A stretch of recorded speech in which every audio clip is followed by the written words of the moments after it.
박근혜 대통령이 통일부 등 4개 부처의 개각을 단행했습니다. 친정체제와 전문성을 더욱 강화했다는 분석입니다. 먼저 김세로 기자입니다.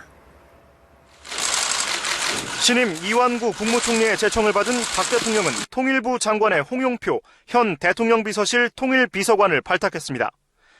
북한의 고위 실세 3사람이 왔을 때 직접 나섰으며 교착 상태인 남북 대화 국면에 변화를 준 기용으로 보입니다. 대북 정책과 철학에 대한 이해가 깊고 합리적인 성품으로 남북 관계의 현안을 풀어나갈 적임자입니다. 국토교통부 장관은 한국조세연구원장과 새누리당 정책위 의장, 박 대통령 당선인 시절 비서실장을 지낸 재선의 유일호 의원을, 해양수산부 장관은 해양수산 전문 변호사 출신으로 국회 외교통일위원장을 지낸 삼선의 유기준 의원을 발탁했습니다. 창조금융과 금융혁신을 이끌 금융위원장엔 임종용 현 NH농협 금융지주회장이 기용됐습니다. 국정 철학을 공유하는 측근 그룹과 전문가 그룹을 기용해 안정적 국정 운영을 꾀하겠다는 포석으로 해석됩니다. 특보단 등 청와대 추가 개편은 발표되지 않았습니다. 박근혜 대통령이 김기춘 비서실장의 사의를 수용했다고 청와대가 밝혔습니다. 김기춘 실장은 그동안 몇 차례 사의를 표명했고 박 대통령이 이를 받아들였으며 후임 실장은 설 연휴 이후 발표될 것으로 본다고 청와대 윤두현 홍보수석이 밝혔습니다. 자, 이로써 박근혜 정부 2기 내각의 진영이 구축됐죠. 특히 올 한 해는 큰 선거가 없지 않습니까? 그런 만큼 박근혜 정부는 경제 살리기와 각종 구조 개혁에 총력을 기울인다는 생각입니다. 박성준 기자가 보도합니다.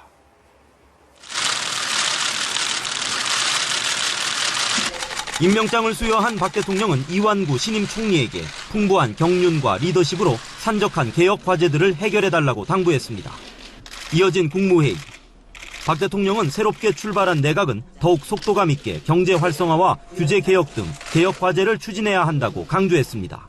다시 한번 심기일전하는 자세로 우리 앞에 놓여 있는 많은 개혁 과제들을 완수하는 데 혼신의 노력을 다해 주시기를 바랍니다.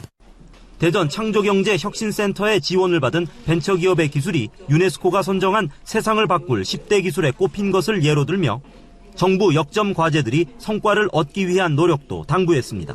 성공 사례가 널리 확산이 돼서 새로운 성공 사례로 계속 창출이 이어질 수 있도록 구체적인 실행 방안을 검토하고 박 대통령은 또 정책조정협의회 등을 통해 당정 청간 소통을 더욱 강화해야 한다며 새 총리가 중심 역할을 해달라고 당부했습니다. 사의가 수용된 김기춘 비서실장은 장관들과 사실상의 이임 인사를 나눈 뒤 회의에 참석하는 등 소임을 다하는 모습을 보였습니다. MBC 뉴스 박성준입니다. 자, 그럼 여기서 박근혜 정부의 두 번째 국무총리 이완구 총리. 안녕하십니까. 우선 축하드리고요. 우선 소감부터 짤막하게 말씀해 주시겠습니까? 예, 이번에 인사청문회하고 국회 표결 과정에서 국민 여러분께 심려를 드려서 대단히 송구스럽게 생각을 합니다. 신명을 다 바쳐서 국가와 국민을 위해서 최선을 다하겠다는 말씀을 드리겠습니다.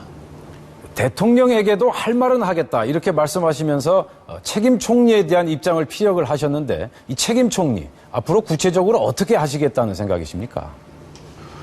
국무총리가 법률과 헌법에 따라서 이 주어진 모든 권한과 책무를 다 할 때 책임 총리는 이루어질 수 있는 거죠.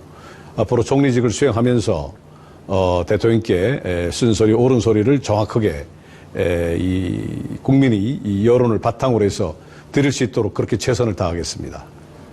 그리고 그 야당을 이기려 하지 않는 정부가 되겠다 이렇게 말씀을 하셨는데 말처럼 쉬울 것 같지는 않습니다. 대야 관계 어떻게 풀어나가실 보관 가지고 계십니까?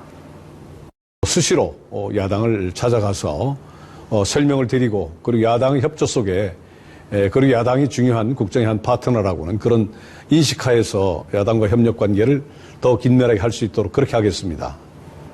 이번에 총리가 되시면서 대권주자 반열에 떠오르고 있는데요. 대권주자 가능성 배제할 수는 없는 것 아니겠습니까? 훌륭한 분들이 많기 때문에 저한테는 해당되는 얘기가 아니라고 말씀드리겠습니다.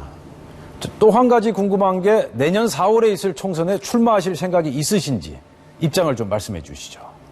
온 신명을 다 바쳐서 총리직에 최선을 다하겠다는 말씀으로 답변을 가름할까 합니다. 예.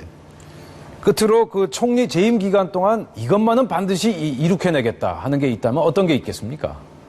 부문별 개혁과 소통과 그리고 공직기강 이런 것들이 어우러져서 바로 골든타임이라고 하는 금년 한 해를 보낼 때 박근혜 정부의 성공을 기약할 수 있다고 생각되기 때문에 그러한 측면에서 그러한 부문에 역점을 둘 생각입니다.